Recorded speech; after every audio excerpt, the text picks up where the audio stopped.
Welcome to But Are There Dragons, a podcast where two friends pick a book at least one of them has not read and work their way through it a few chapters at a time. I'm your host, Kritter. And I'm your host, Jess. And we're continuing this adventure with The Return of the King by J.R.R. Tolkien, with me as the resident Lord of the Rings veteran. And me as a Lord of the Rings first-timer. In this, our 7th episode of Season 4, we're going to discuss Book 6, Chapters 6 and 7. Before we dive in, Jessica, what's new with you? How's the grass? The grass is doing overall very well. It's Nice. Almost mowable, which again sounds like I hear how silly it sounds, but it's exciting. It is exciting. We could see it actually waving in the breeze, which if you knew how Arrakis-like, it was very Dune-like back there 9 weeks ago. So this is a major victory. It feels like it. How about you? Congratulations. I'm okay. Today was like one day in the office. I go into the office one day a week, and by the end of that day, I'm always like, kind of just in a daze. So I'm a little tired, but now that it's time to talk about Lord of the Rings, I think I'm getting my second win. So nice. That's where we're at. Yeah. Right on. So speaking of, are you ready? I'm ready. Let's do this. Okay. It is Book 6, Chapter 6, Many Partings. So Frodo approaches Aragorn and Arwen, ready to head back home. Aragorn agrees to accompany him for part of the journey, and Arwen actually speaks. Since she's chosen the path of Luthien and won't be accompanying Elrond to the Havens, she grants Frodo leave to take her place, to pass into the West if he so chooses. And she also gives him a necklace with a white gem like a star to bring him aid when the memory of the darkness and fear troubles him. So how are you feeling about Arwen's brief but arguably impactful speaking part? Very excited. Very excited to know that she has a brain and that she can talk, and that, she seems, by all accounts, to be a very willing participant in this, is choosing Aragorn, is making the choice based out of love. Mm-hmm. All of that in really a relatively small interaction, right? But you can imply all of that. You can connect all of those dots with this small exchange.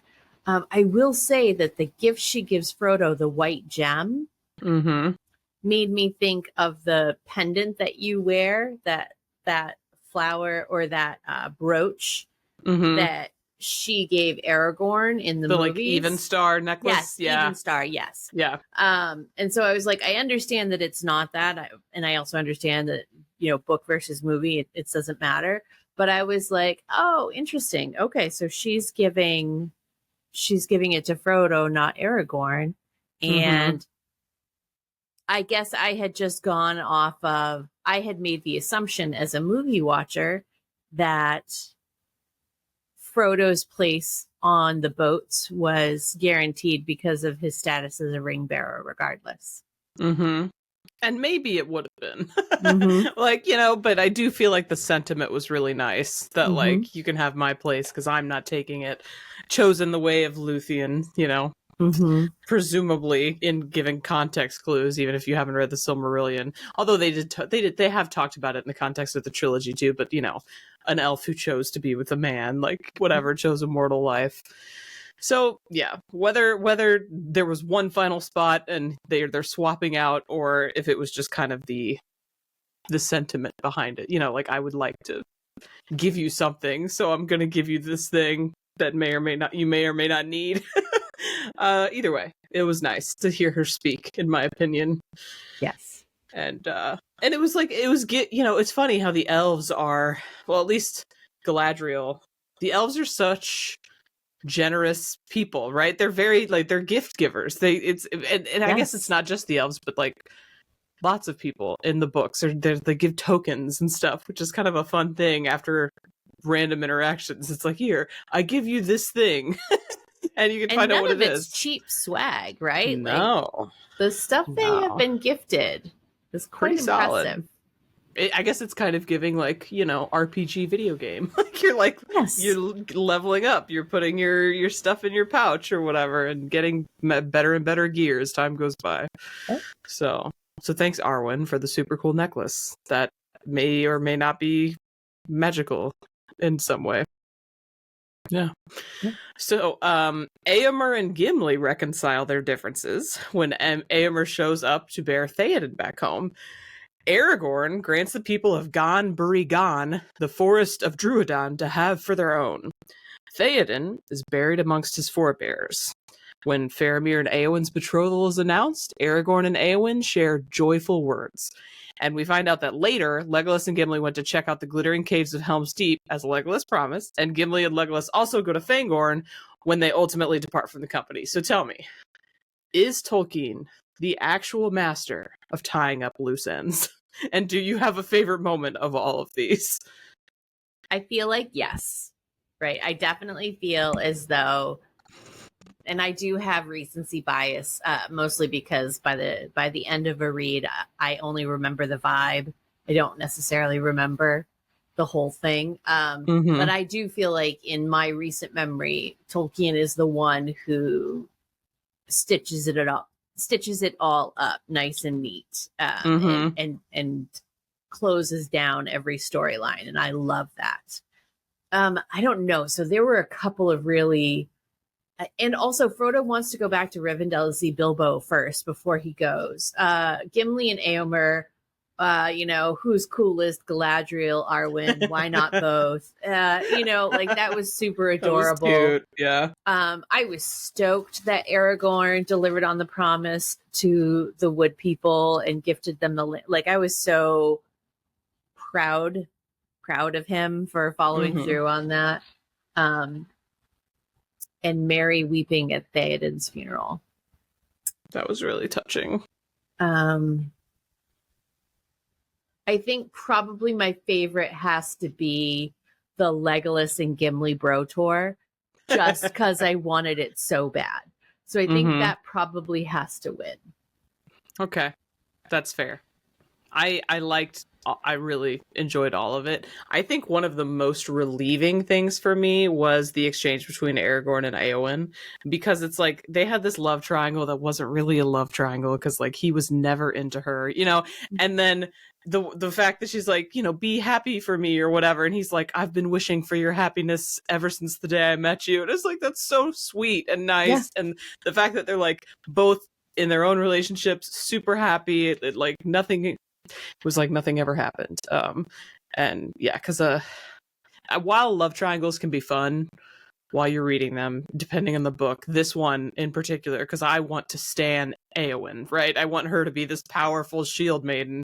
The fact that she was pining after him diminished her just slightly in my eyes, and so now that she's like over him, I'm like, I love that for you, girlfriend.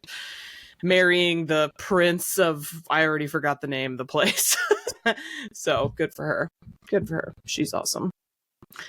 I also think in their narrator also tells us that no one sees the last exchange between Elrond and Arwen, but that it's no good.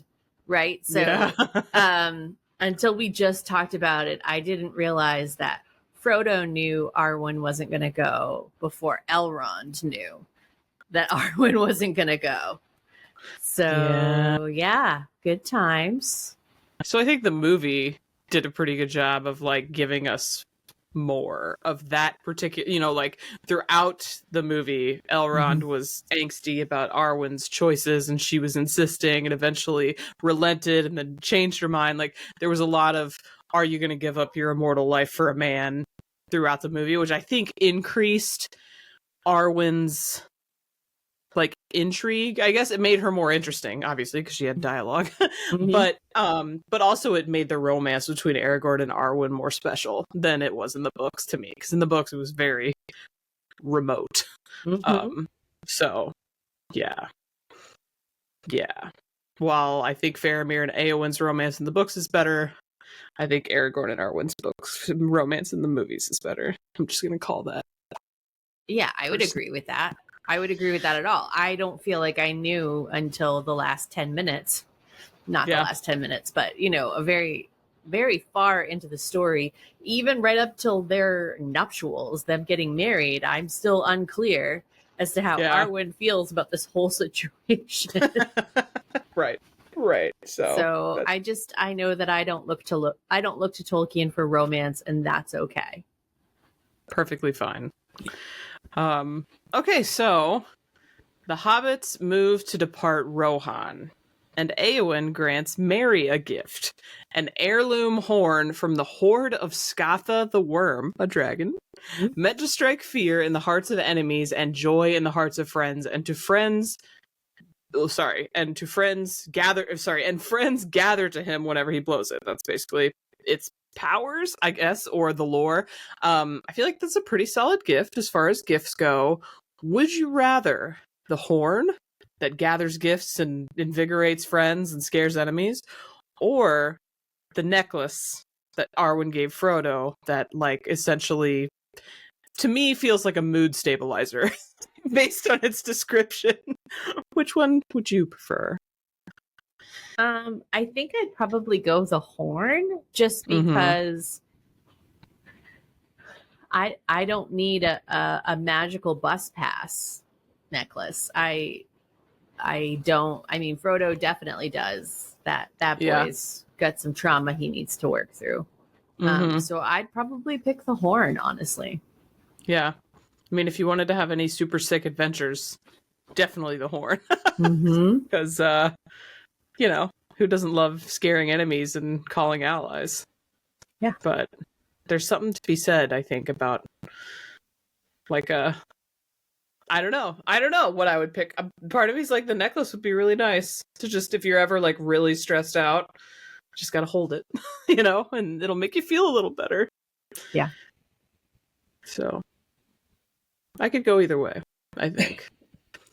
All right, so the travelers, they make it to Orthanc, back to Isengard, and we find out that Treebeard ultimately let Saruman go 7 days earlier when he deemed him no longer a threat, as he disdains the caging of living things. Good choice? Bad choice? Are you worried?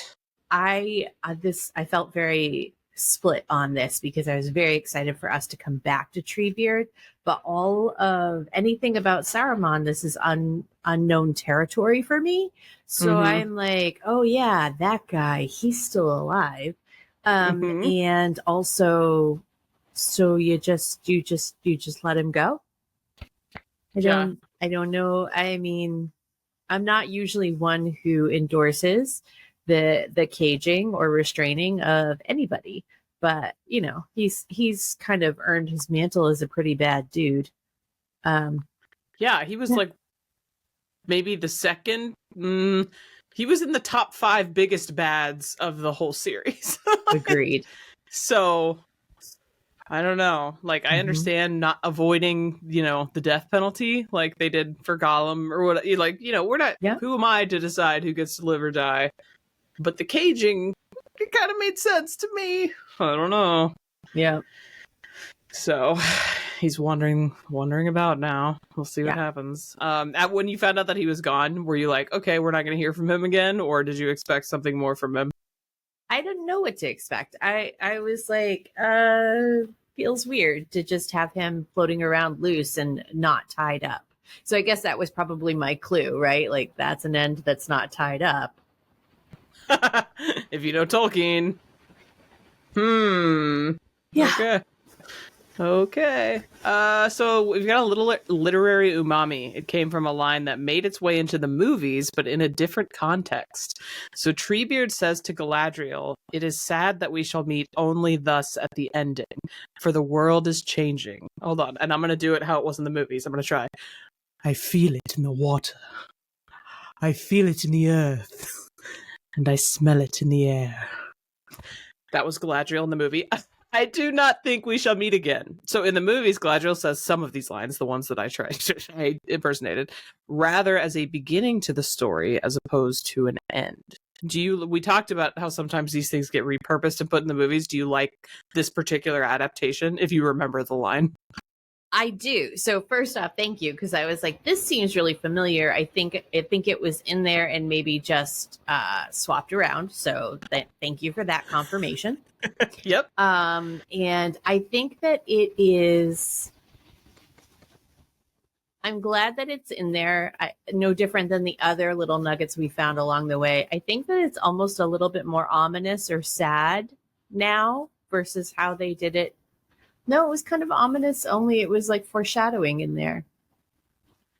I don't know. It just hit me as a little bit more sad coming from Treebeard in this moment. Yeah, I would say in the movie it was more ominous. In the books, it was more sad, right? Because it was like it's kind of symbolizing the end of the age, right? Where people are moving on, magic is dwindling, stuff like that. And the way that we're just casually talking about like that, it's the end of an age. You know, the third age is ending and the fourth age is about to begin, and I'm just like, oh, okay.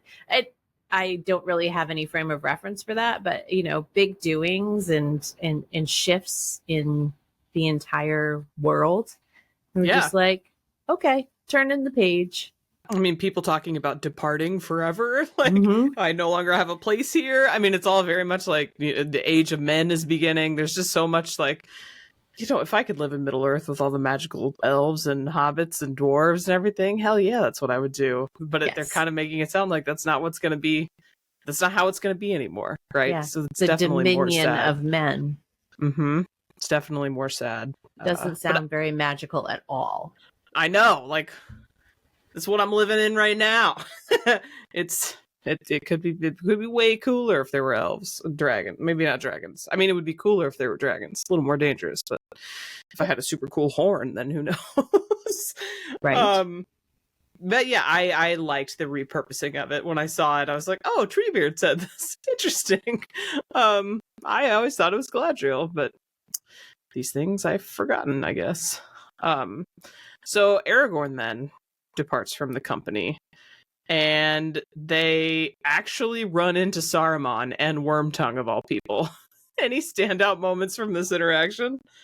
So when they said that they saw, you know, I don't have it open.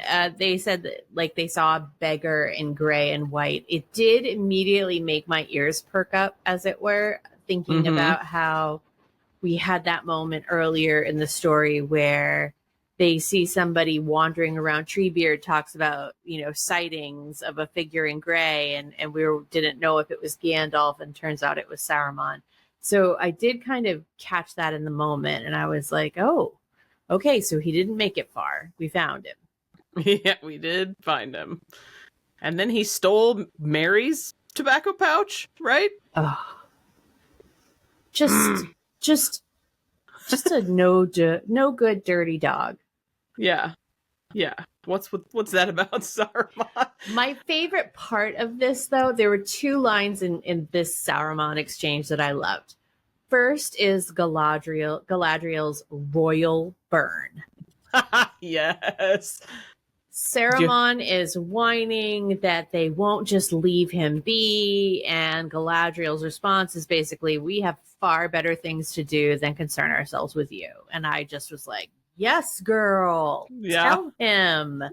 And then the other one was a negative back that said, long may your land be short of leaf. And I just wrote, what a terrible thing to say to a hobbit.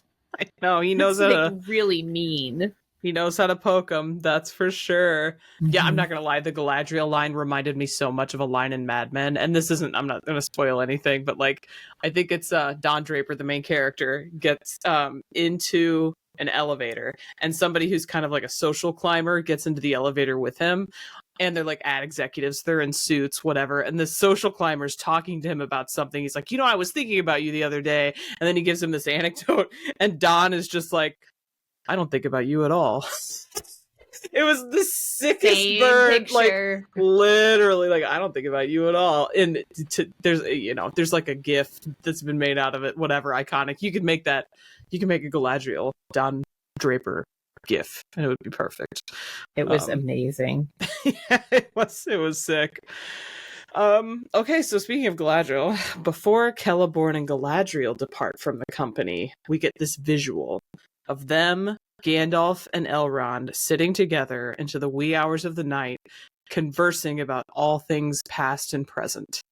Except it wasn't like normal. So to passersby, they would have appeared gray figures carved in stone, memorials of forgotten things now lost in unpeopled lands, not moving, rather speaking mind to mind. So this felt very otherworldly to me. How did it strike you? Exactly that. So the idea, I don't think we've seen an interaction where the whole interaction is mental connection, right? Like there's been some of that happening kind of as subtext almost in parts of interactions, but the idea of them sitting like monoliths, grayscale monoliths hanging out, and the only thing that's moving, I think it said, was their eyes, the fire in their eyes. It absolutely smacks of an ethereal realm and them being otherworldly and different. Yeah, it reminded me of, I believe it's whenever they're in Lothlorien in the first movie, Galadriel kind of like mind melds with them, and like talks to them each, sometimes all together, sometimes in turn, and to keep like zooming in on her face, and Cate Blanchett's just like moving her eyes back and forth. And granted, it's not the same because like she still was animated in that way, she just wasn't talking out loud, which is kind of how this was. But this was just a whole different level, like I wish somewhere in the world there was like a courtyard that had like stone statues of them. Like how sick would that be? I would totally visit that. That would be so awesome. I would just like go hang out in the courtyard like next to stone Gandalf, I don't know. Yeah. Oh my god, yes. I would definitely take pictures with all of them. All of them. And I'm not like you know what? I was going to say, I'm not a pipe smoker, but maybe I would like do it just there. But instead, no, I wouldn't. I would just take a picture with the pipe. As if I were smoking a pipe. Because isn't that just, I don't know. It's a cool visual. Let's just put it that way.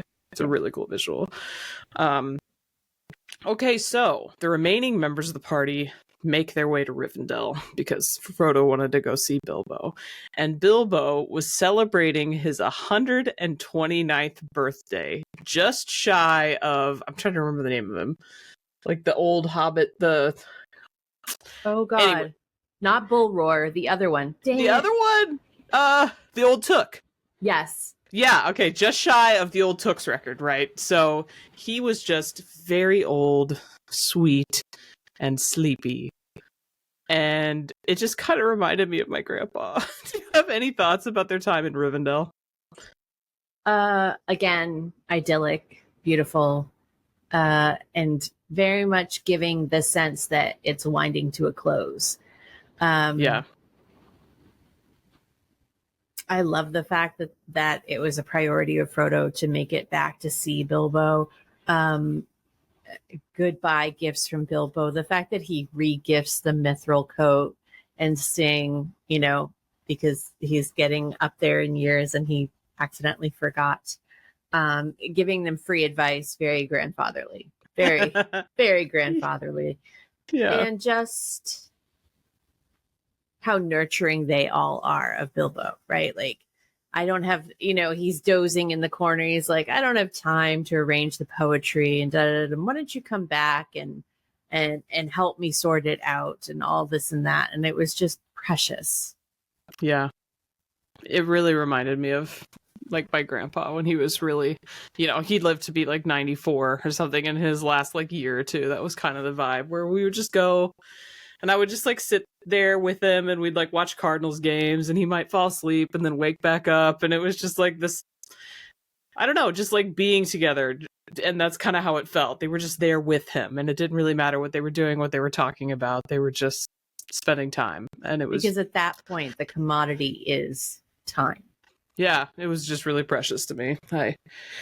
It was a good little scene there. Okay, so in Rivendell, Elrond let Frodo know that he would be with Bilbo in the Shire about that time next year, in the fall. And for the end of the chapter, Frodo keeps this information to himself.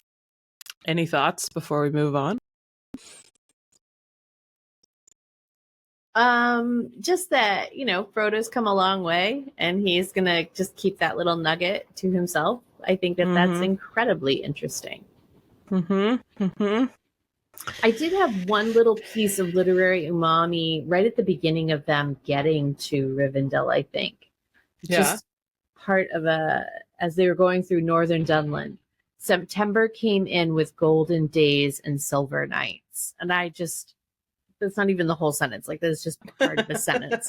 But it's just so pretty and very, it resonates with me about how September is, you still have like a golden warm day, but it's a little cooler at night a lot of times. And it's just perfect. Perfect umami. Makes me want fall. I love fall so much. Okay. Ready to move on to the next chapter? Yep. All righty. Book 6, chapter... Sorry. No. So sorry. There was one thing that happened in chapter 6. And you don't have to tell me what it is, but just tell me if it means anything to you.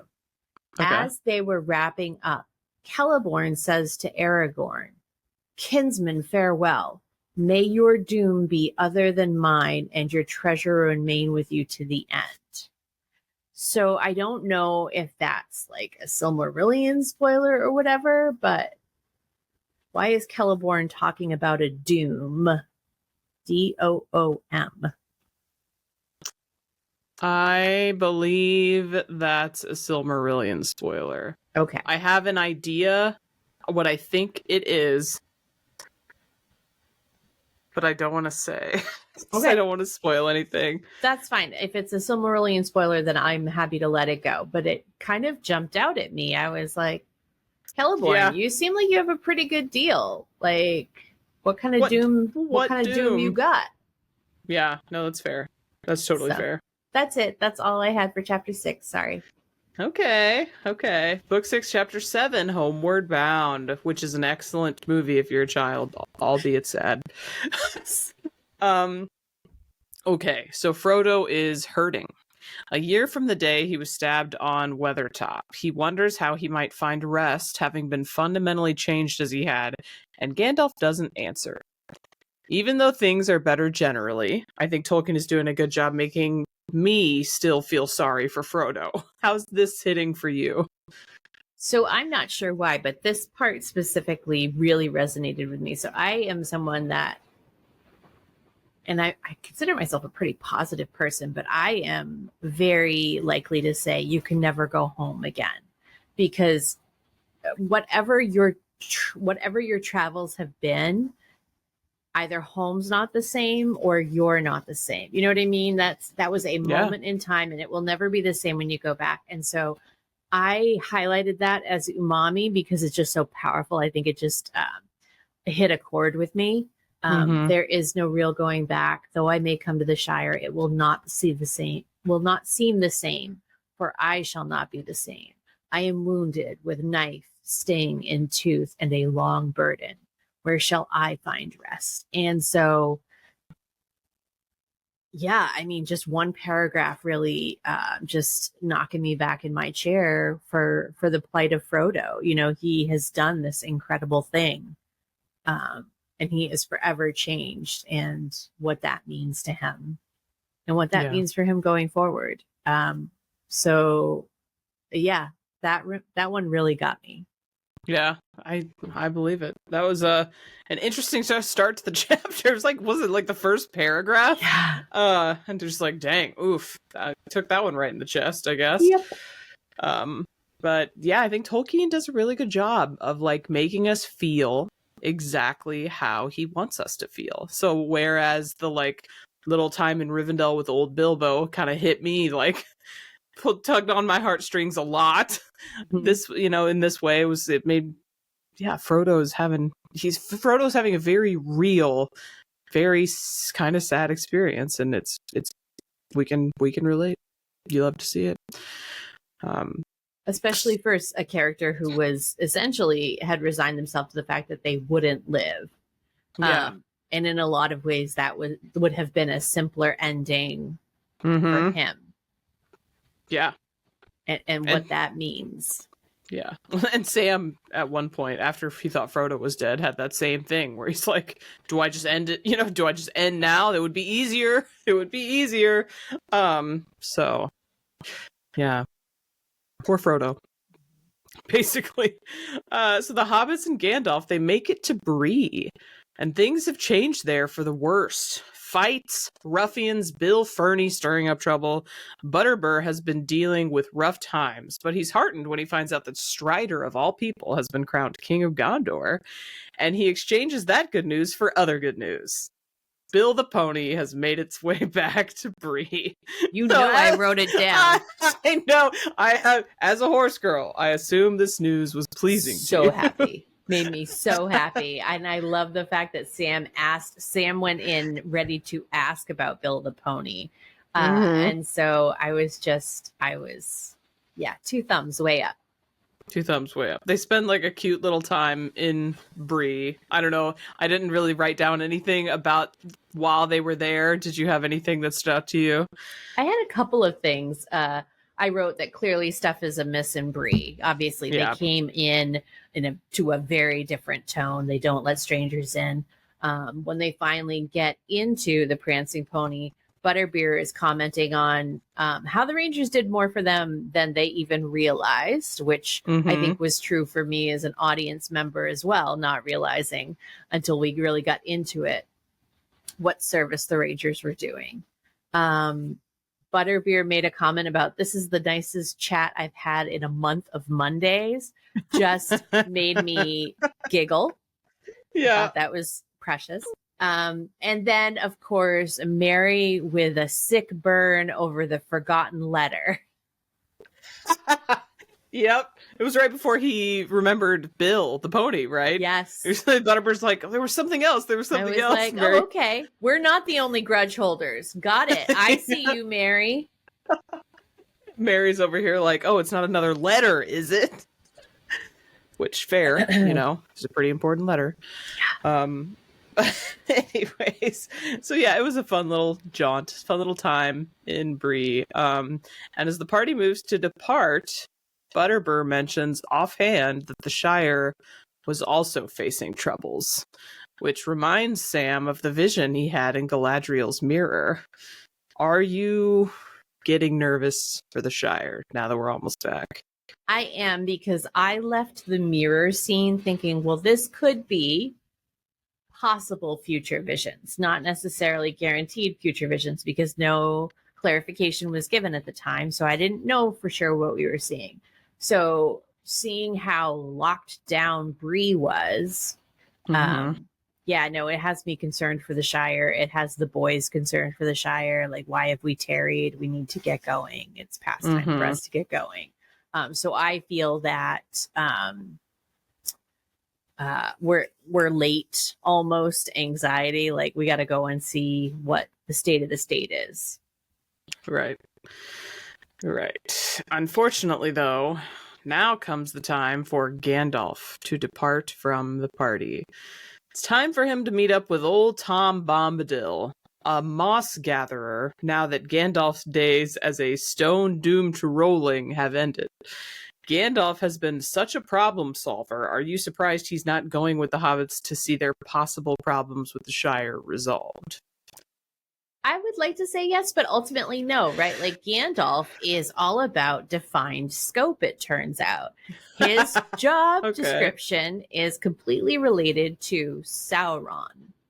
So I had taken note. I'm like, Gandalf passes the torch. He's essentially telling them that fixing the Shire, whatever that looks like, that's on you guys. I'm going to go have a chat with Tom. And I kind of dig it, right? Like, they have been through some stuff.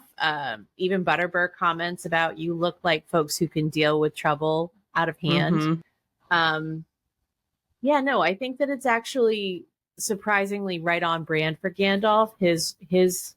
He punched out once Sauron was handled. Yeah, that's fair. He was Sauron's enemy TM after all, so now he's got his own stuff. I was he's got a lot of love for the hobbits, and so part of me was like, man, I don't know if this is in character, right? I could see him wanting to help them, but it also made me proud that he thought the hobbits could handle themselves, right? So that was just like, they don't need his help anymore. It's like the student has become the master kind of a thing. Like, you guys cutting the apron strings, you guys go off on your own and you'll be fine. You'll be just fine. But I do like the fact that he didn't just Irish goodbye, right?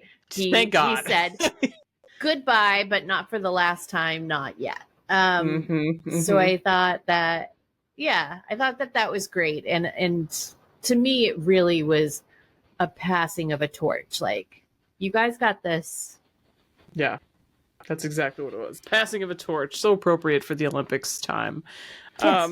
So Merry remarks once Gandalf departs that it just being the four of them feels like a dream fading. Frodo responds that it feels like falling asleep again. And that's the end of the chapter and the read. Any final thoughts before we pick an MVP? I'm just anxious to see what's next, right? Because the credits would be rolling. Like, I don't know. So that's my thought as we close this out, is to hurry up and finish the book. Right, because let us all remember, Jessica has only seen the movie. She doesn't know what happens at the end of the book. Why is the book still going? We don't know. So, I mean, we did this, right? We did this with Bilbo. We had a farewell tour, and he had to go back home to the Shire and fight off the Sackville Bagginses for Bag End, which, True. Down with the Sackville Bagginses. But this is a little bit more, right? Like, I find myself looking at the proverbial watch going, I thought that would be it. So I'm eager to see what's left. Yeah. Okay. So we've got a tradition where we pick an MVP from the characters we've read for each episode. Cue the music.